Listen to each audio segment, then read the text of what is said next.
para falar sobre meio ambiente no Dia Mundial do Meio Ambiente, o engenheiro agrônomo Antônio Luiz Zúculo, que além de agrônomo, está sempre de olho nas questões do meio ambiente e tudo mais.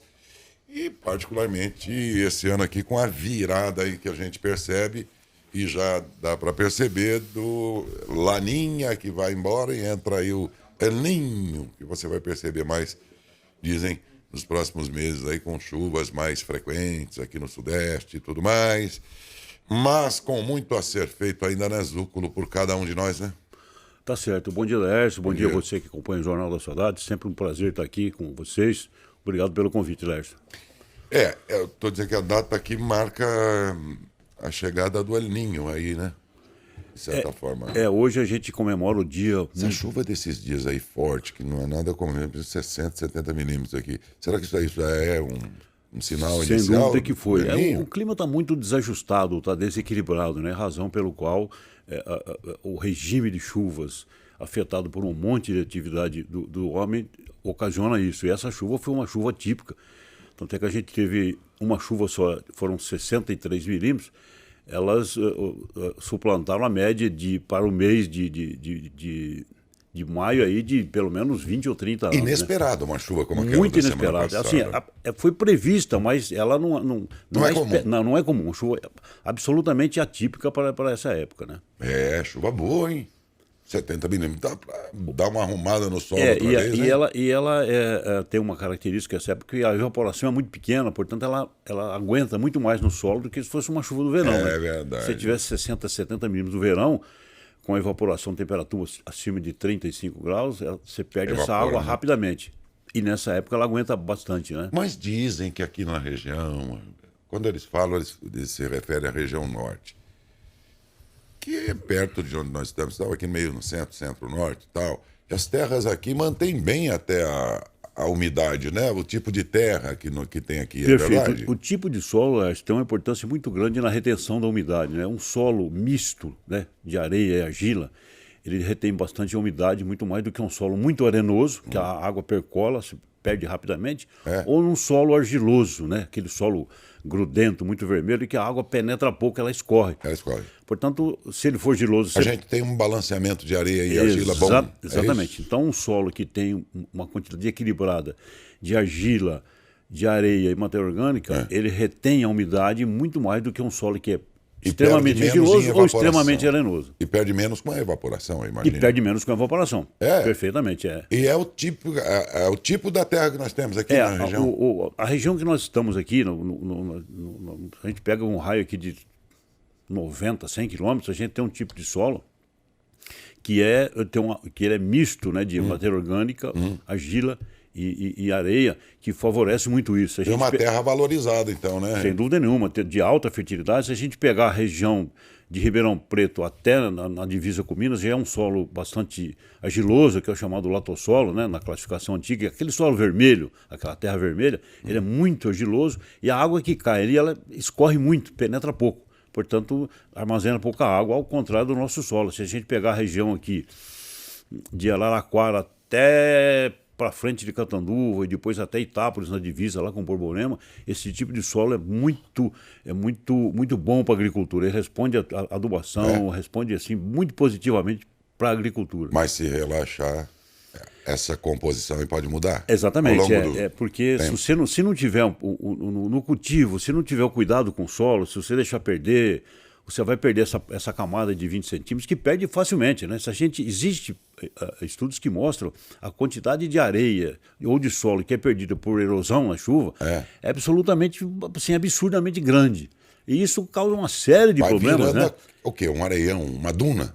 Exatamente. Isso vai para onde? Isso vai para rio, faz um assoreamento nos rios, extermina mananciais, né? Faz erosão no solo ali. Por isso que no Rio Grande do Sul tem algumas regiões lá que viraram um deserto de areia. Exatamente. É verdade? É verdade. Então, se a agricultura for praticada de maneira a não cuidar do meio ambiente, com a conservação do solo, e o Brasil nisso, de maneira geral, o Brasil é pioneiro, né? Porque a grande produção do Brasil é grãos. E o Brasil tinha uma área a ser cultivada, que é o cerrado, porque 30% do Brasil, Laércio, é cerrado. E o cerrado era tido pelo pessoal que defende a área de deserto, que dizia que se essa área fosse cultivada viraria deserto, na verdade não foi. Né? Lá não. Pelo fato de o Brasil ter, junto com a Embrapa, ter desenvolvido a atividade do plantio direto. A Embrapa é sensacional, né? A Embrapa, eu diria que é um organismo assim que trouxe grandes benefícios para a agricultura, e não só para a agricultura, também para o Brasil e para o meio ambiente. Né? Então, a operação de plantio direto, essa técnica que o Brasil desenvolveu, viabilizou a cultura do cerrado. O cerrado hoje tem produtividade, ou seja, quilo de produto de soja, de sorgo, por hectare, igual a um solo de primeira qualidade. E exporta essa tecnologia para países onde tem cerrado, porque o único que desenvolveu isso foi o Brasil. Foi o Brasil? Foi o Brasil que desenvolveu que a tecnologia para o cerrado. Né? Uma área que estava parada, em torno de 20% a 30% do território brasileiro era cerrado. Rapaz, eu fico vendo, não sou agricultor nem especialista, mas a gente vai, pela curiosidade de jornalista, ouvindo as pessoas que entendem, também concordo.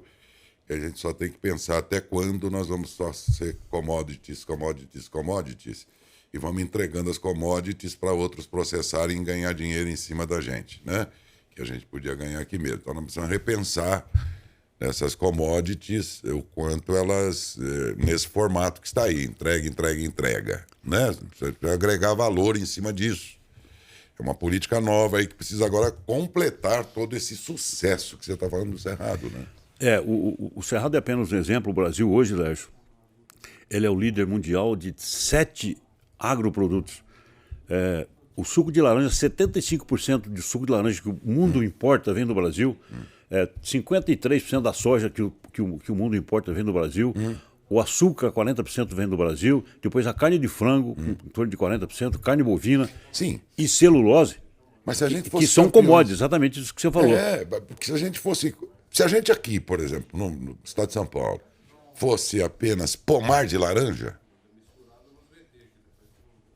imagine que nós não teríamos a Citrosuc, essas indústrias todas. Ia mandar laranja in natura para alguém ganhar em cima dela. É isso que eu estou dizendo.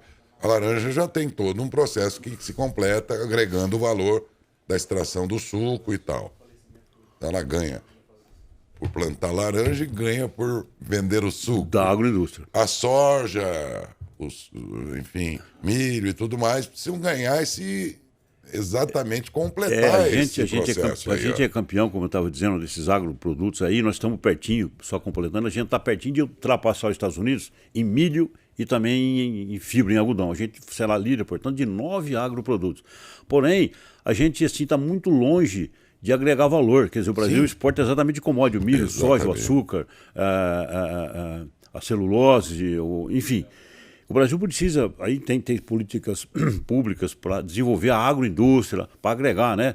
O milho, você vê que a gente exporta o milho e o milho lá vai virar ração, vai virar óleo, vai virar biocombustível. E o Brasil tem condições enormes para isso. Sim. Então precisaria incentivo e políticas para que... Uma política voltada agora... O milho especificamente já começou no Centro-Oeste, grandes usinas já estão sendo desenvolvidas para produzir álcool de milho, né?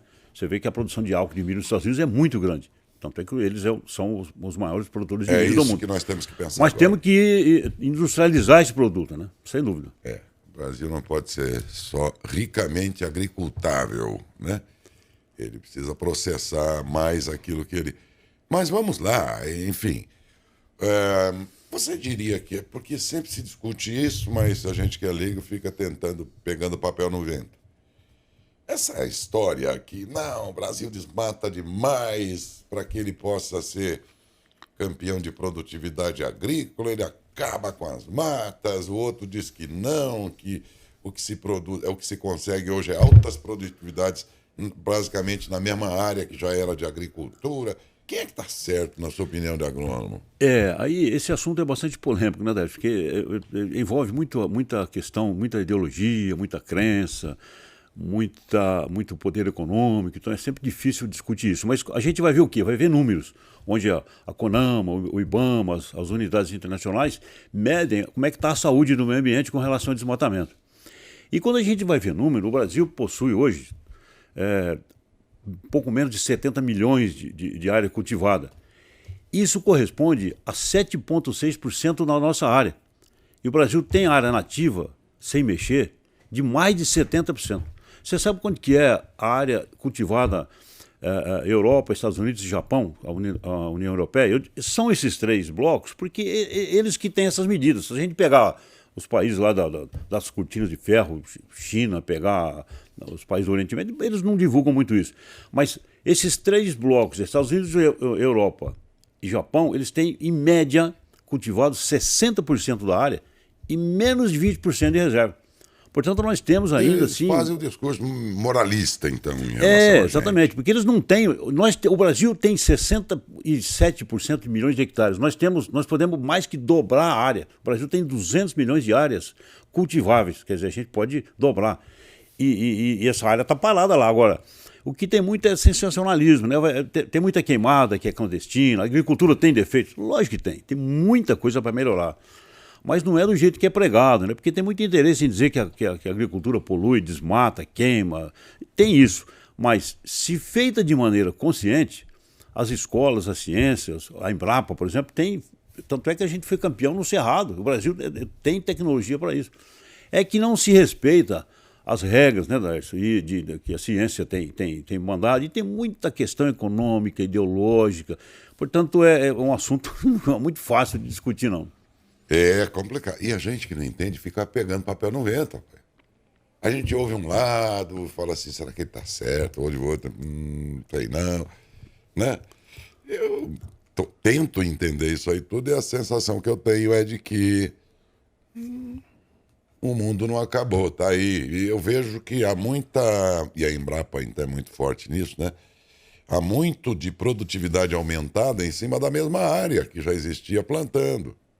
É o milho que dá uma espiga, que dá 2. A produtividade nossa por unidade diária, ela mais que dobrou em 15 anos, né? Quer dizer, um avanço muito grande em função de tecnologia. Agora, quando não se obedece à tecnologia, quando não se faz o manejo correto, não se usa o defensivo, que é uma outra coisa também muito polêmica, a questão do defensivo, é evidente que vai dar problema. Tudo tem um pedágio, né? Assim como a indústria química, petroquímica, de papel e celulose polui, a metalúrgica polui, a agricultura, pecuária, a mineração também polui, todo mundo polui. A gente está inserido no meio ambiente e, como você falou no início do programa, cabe a cada um, embora que às vezes a atividade é minúscula, desde a dona de casa, mas que tem um efeito direto no meio ambiente, todo mundo. Sem dúvida nenhuma que tem. Todo mundo. Ora, tudo bem que a maioria de nós não somos aí grandes produtores e tudo mais, mas vem cá. Nós somos 7 bilhões e meio de pessoas. Sem dúvida. Se todo mundo fizer direitinho os 300 metros quadrados do terreno dele e o que vive ali, o cachorro, tem uma repercussão o gato, fantástica bem, isso. Né? Uma árvore ali, ou uma, sei lá, uma flor, não importa. Gasta menos água. Existe dados, se a gente for ver, você leva um susto. A água tratada no Brasil e no mundo não é diferente. A água tratada, cada 10 litros de água tratada no Brasil, 4 são perdidos. São jogados fora. É muita coisa. É 40% da água tratada. E o mundo já adverte que o Brasil terá, além de uma série de dificuldades que o Brasil vai enfrentar, o lixo e a água potável serão 2 assim de extrema... tem que tomar extremo cuidado. Algumas décadas atrás, não muito longe esse tempo, países que medem isso, como eu falei agora há pouco, o Japão, Estados Unidos, Europa, eles produziam menos de 50 quilos de lixo por pessoa por ano. Você sabe quanto que está hoje a produção? Está próximo de 1 tonelada por pessoa por ano. Né?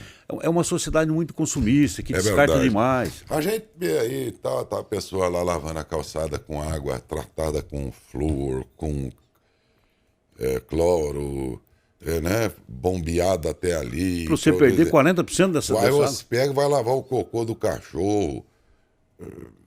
Não estou falando que eu não faço isso, não sou santo. Não, a gente tem erro. Nosso costume. É o nosso costume. Todos Tá nós errado. erramos, sem dúvida nenhuma. Eu erro, você erra, o Adalberto, enfim. Todo mundo que está inserido no meio ambiente tem erro. E você estava falando da população. Hoje, o mundo tem 20 cidades ou um pouco mais, com mais de 10 milhões de pessoas, Darcy. Então, a própria concentração de pessoas nas Terrível. cidades, isso dá um problema absurdo para o meio ambiente. Ainda mais num país como o nosso, que não planta uma graminha, o cara concreta, tudo é concreto. Exatamente, a sociedade é muito consumista, ela quer quer muito descartar, muita facilidade, e isso. Por isso que a poluição do mundo está baseada em duas coisas, não sei o que estou dizendo, e são os órgãos internacionais que analisam, a CONAMA, o IBAMA, por duas razões. O primeiro é o consumo e o segundo é a produção industrial, porque o consumo aumenta demais em função da sociedade ser consumista e a indústria vem atrás. E produção e consumo é a moeda que o mundo quer. Por isso que é difícil discutir meio ambiente. Haja visto o G20, quando vai discutir problemas no clima, um país não vai, a China não vai, se a China vai, os Estados Unidos não vai, se os Estados Unidos não vai, a Rússia não vai. Enfim, é uma coisa absolutamente complicada de discutir. Esse ano, eles estão adotando aí um tema, vamos dizer, nesse Dia Mundial, que é hoje, que vai de encontro àquela questão das embalagens plásticas. E aí você pega lá tartarugas marinhas, outros peixes. Quando eles fazem uma autópsia lá de um bicho desse quando morre, cheio de plástico dentro do estômago deles, tudo parado lá, porque eles comem essa porcariada toda que a gente joga, e sacola plástica, aquela coisa toda.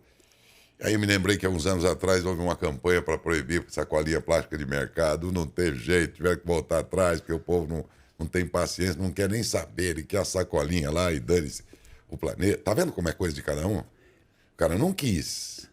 Aí todo mundo chiou, não, mas a sacolinha tá. Então você vai aguentando o rojão aí, porque... E aí o cara senta lá e fala, para esses caras estão acabando com a floresta, e você jogando sacolinha para todo lado aí de plástico. Tá, então, tudo isso é realmente assustador. Tem que pensar nisso, né? Eu me lembro dessa questão aí. Eu acho assim, né, o mundo, o homem hoje, ele não está tendo interesse e não tem vontade para cuidar do meio ambiente. Ele vai ter que arrumar tempo e vai ter que arrumar vontade para cuidar do meio ambiente, para cuidar dos efeitos, das causas do efeito. Assim como uma pessoa que não tem tempo para cuidar da saúde hoje, ela vai ter que arrumar tempo para cuidar da doença. Depois. Então não tem conversa, ele tem que começar a ver isso hoje. E tem duas coisas que o mundo hoje, a Organização Mundial de Saúde prevê, dois patrimônios que a gente tem, um é a saúde e outro é o meio ambiente. Os números indicam que a saúde mental que o homem vai ter, o Brasil será o campeão mundial de problemas mentais, que é Alzheimer, depressão, ansiedade, e o outro é o meio ambiente. O meio ambiente. E não está se fazendo nada, ou se faz muito pouco. O que a gente está fazendo para a saúde? Todo mundo, muito pouco. O que você faz para o meio ambiente? Menos ainda. Então, o homem vai ter que arrumar tempo ou arrumar interesse para cuidar do meio ambiente, senão ele vai ter que arrumar para cuidar dos efeitos. Mas meu bisavô, rapaz, não teve esses negócios aí de Alzheimer, não sei o quê. Não teve porque ele vivia 50 e poucos anos, né? Agora nós, graças a Deus, chegamos à longevidade. A gente vive 75, 80, 85, 90. Só que também, por conta disso, essas doenças da ocasião lá da velhice vêm. É uma sociedade que vai viver mais, porém vai viver mais doente. Mais doente. Então, exatamente. São dois patrimônios assim. A gente viveria muito bem até 60, né? Mas, como a gente consegue viver bem mais, também vamos conviver com doenças degenerativas. Esse que é o problema. Aproveitadoras. E o que deve ser feito? Todo mundo sabe. Se você me perguntar, ou se eu perguntar para você, o que você tem que fazer para emagrecer? O conhecimento você tem. Todo mundo sabe. Todo mundo sabe. A questão é a sua atitude, a sua vontade. Vontade mesmo, vontade política. Nós não temos ainda, né? Então, se não tiver vontade... Essas embalagens plásticas, já que o tema esse ano está voltado principalmente sobre isso, e você é do setor do agro, como é que está esse tratamento de embalagens, de inseticidas, insumos, plásticas aí? Você acha que o meio está cuidando bem disso, no meio da agricultura? O mundo é muito dependente da questão da embalagem, né? A embalagem foi uma solução que alguém arrumou, que é um derivado do petróleo, que não tinha o que ser feito, então fizeram embalagem plástica de pronto uso, que é aquela de uso curto, a sacolinha, enfim. Na agricultura usa-se muito isso, porque todos os defensivos, praticamente todos, são vendidos em embalagens plásticas. E a agricultura, pelo menos no Brasil, é uma obrigação se devolver a embalagem. Então existe cada cooperativa, cada empresa que vende o produto, ela é obrigada a receber a embalagem, ou o produtor entregar num local onde cada indústria tem esse lugar prontamente para receber essa embalagem, e depois há uma contabilidade. Portanto, o Brasil avançou bastante na agricultura em devolver a embalagem. Mas é muito pouco, é muito pouco. O Brasil tem que... Devolve pouco? Devolve mais que a média mundial, o Brasil. É? É. O Brasil, uma outra coisa é a questão do defensivo. O Brasil é o maior usuário, o maior consumidor de defensivo, sim. Só que quando você vai pegar quilo de ingrediente ativo por hectare, o Brasil é o 7º do mundo. O primeiro, sabe quem é? A Europa. A Holanda consome 28 quilos, em média, de princípio ativo de produtos agrícolas por hectare. O Brasil usa 4. Então, e quando você pega quilos de produto agrícola, do agronegócio, em função do que você gasta de defensivo, nós somos o primeiro, ou seja, nós produzimos muito mais por hectare do que nós usamos de produto. Mas faz-se muito pouco com relação ao plástico. Eles também não são nenhum exemplo. Não são. E o plástico é um problema muito sério, né? Os estudos mostram que cerca de 15% a 20% do lixo, Laércio, você vê que a gente falou agora há pouco que a gente está chegando perto de 1 tonelada por pessoa por ano de dejeto. 15% desse dejeto é plástico. E o plástico demora, em média, existe mais, existe menos, mas 100 anos para se decompor. E quando é incinerado, você imagina o efeito que dá você lançar. Você vive menos que uma sacolinha plástica. Muito menos, viu? Tem gente que vive muito menos. Entendeu? Exatamente. Então não vai se sentindo o máximo aí, não, porque uma sacolinha plástica vive mais que você. Depende do plástico, a gente vive metade, viu? Olha, o assunto é muito extenso, complexo. Não daria para tratar sobre ele em profundidade aqui, lógico. Mas a gente quis marcar esse Dia Mundial do Meio Ambiente, que é hoje. E você vai ouvir muito falar sobre isso hoje o dia inteiro. Mas é por isso, é que cada um que falar a respeito, como nós fizemos agora, está contribuindo para a reflexão sobre a questão do meio ambiente. Até algum tempo nós dizíamos, nós precisamos deixar o meio ambiente melhor para os nossos netos e tataranetos. Primeiro a gente falava, o meio ambiente tem que ser conservado para os nossos tataranetos, dizíamos nós. Depois de uns 20 anos para cá, começamos a dizer, o meio ambiente tem que ser cuidado para deixar para os nossos netos. Hoje você tem que dizer assim, o meio ambiente tem que ser cuidado para a nossa própria sobrevivência, da nossa própria geração. É porque nós temos 2 patrimônios, eu diria que são os mais importantes, é a saúde e o meio ambiente. E não dá para ter boa saúde com o meio ambiente doente. E vice-versa. Portanto, tem que cuidar da saúde muito mais do que cuidamos e também do meio ambiente. Isso mesmo. E para isso contamos com a presença e a ajuda aqui do Antônio Luiz Zúculo, engenheiro agrônomo, e sempre atento às outras questões de meio ambiente, de chuvas, em regime de chuvas, essas coisas todas. Para a gente tratar sobre isso, foi o que nós fizemos aqui. Muito obrigado a você, Zúculo, pela presença e contribuição com o tema. E eu que agradeço, é sempre um prazer estar aqui com vocês, Darcio. Muito obrigado, bom dia, Zúculo.